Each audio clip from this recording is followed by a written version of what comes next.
Assalamualaikum dan selamat petang diucapkan kepada Ustaz Syauqi dan rakan-rakan sekalian. Saya Nurhana binti Ramli bersama dengan ahli kumpulan saya, Saudari Balkis.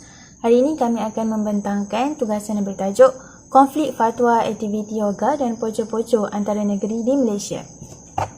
Antara topik yang akan dibincangkan, pertama adalah pengenalan, kedua definisi, ketiga konflik fatwa antara negeri di Malaysia, keempat, pendapat peribadi yang dapat disimpulkan. Kelima, kesimpulan.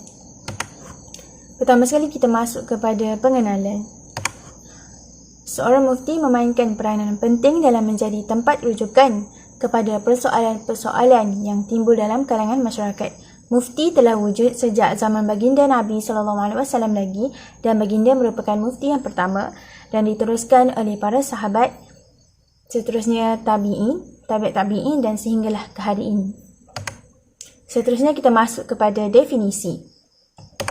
Pertama adalah definisi poco-poco. Poco-poco merupakan aktiviti tarian yang dilakukan oleh masyarakat secara beramai-ramai dengan diiringi lagu rancak. Definisi kedua adalah definisi yoga. Yoga didefinisikan dengan dua definisi, iaitu pertama adalah satu sistem falsafah Hindu yang bertujuan untuk menyatukan diri dengan Tuhan dengan mengheningkan atau mengosong dan menenangkan fikiran dengan bertafakur dan sebagainya. Definisi kedua adalah satu bentuk senaman yang bertujuan untuk menenangkan fikiran dan menyihatkan badan melalui pelbagai jenis gerakan. Seterusnya adalah definisi mufti.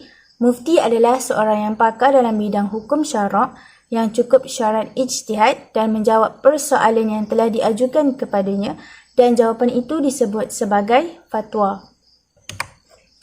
Seterusnya saya serahkan kepada Saudari Balkis. Seterusnya, konflik fatwa antara negeri di Malaysia. Okey. Yang pertamanya, bagi negeri Perak, Mufti Perak telah mengeluarkan fatwa mengharamkan tarian atau gerakan poco-poco kerana sejarahnya yang mencurigakan dan bertentangan dengan agama Islam. Oleh demikian, pengharaman tarian poco-poco yang diumumkan oleh Majlis Fatwa Perak Tetap Majlis Fatwa Kebangsaan menghormati kerana baginya ia mempunyai unsur kepercayaan agama lain, iaitu Kristian, selain pemujaan roh. Seterusnya, bagi negeri Perlis, Mufti Perlis berpendapat bahawa Majlis Fatwa Negeri tidak mengeluarkan garis panduan yang melarang sama sekali masyarakat melakukan tarian poco-poco selagi ia tidak bertentangan dengan hukum Islam. Manakala bagi negeri Kedah, Mufti Kedah menegaskan bahawa isu tersebut akan dirujuk dan dibincangkan dalam Majlis Fatwa Negeri Kedah dalam waktu terdekat. Isu ini perlu dikaji dan diteliti terlebih dahulu sebelum mengambil apa-apa tindakan. Seterusnya, saya serahkan pembentangan seterusnya kepada sahabat saya, Saudari Hana. Seterusnya kita masuk kepada pendapat peribadi yang dapat disimpulkan. Kami cenderung kepada pendapat yang mengatakan aktiviti poco-poco dan yoga ini boleh dilakukan seiring dengan fatwa yang telah dikeluarkan oleh Muzakarah Jawatan Kuasa Fatwa Majlis Kebangsaan pada tahun 2011. Ini kerana ianya mempunyai banyak kebaikan, antaranya ialah menyihatkan badan, yang kedua adalah mengeratkan silaturahim. Sungguh pun begitu, ia perlulah mematuhi beberapa syarat. Pertama adalah tidak dilakukan di hadapan umum atau dipaparkan kepada umum. Ianya tidak dilakukan di tempat awam seperti padang atau taman permainan, atau dipaparkan di media sosial seperti di Facebook, TikTok dan sebagainya.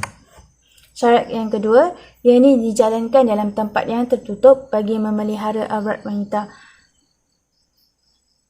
Jika ianya dilakukan di tempat yang tertutup, wanita itu boleh buka tudung sekiranya perlu dan menjadi lebih selesa untuk melakukan aktiviti tersebut kerana tidak perlu risau aurat mereka akan terdedah saat melakukan aktiviti itu.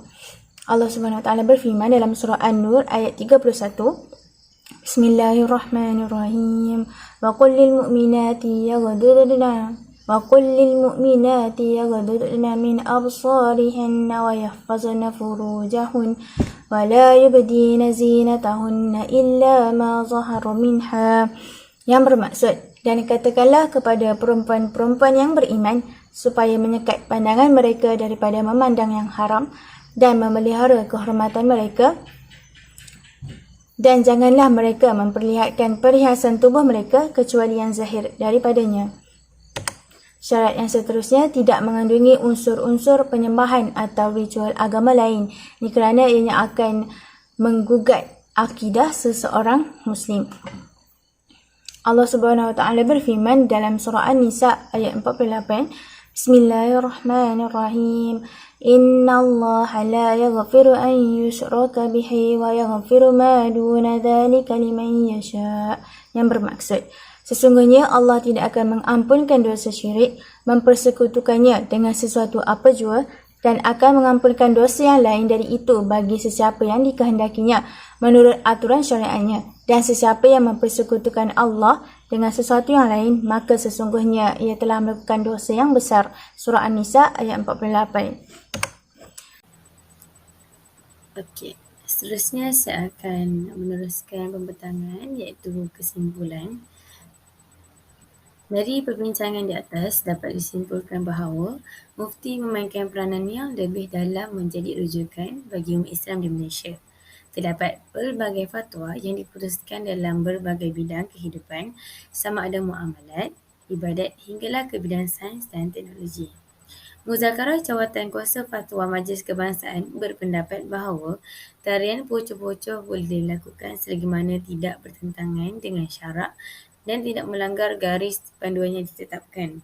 Di antara garis panduan yang ditetapkan adalah menjaga pergaulan antara lelaki dan wanita serta mengawal pergaulan, menjaga etika berpakaian, tidak berbentuk pemujaan dan tidak melakukan ritual atau ibadat orang bukan Islam.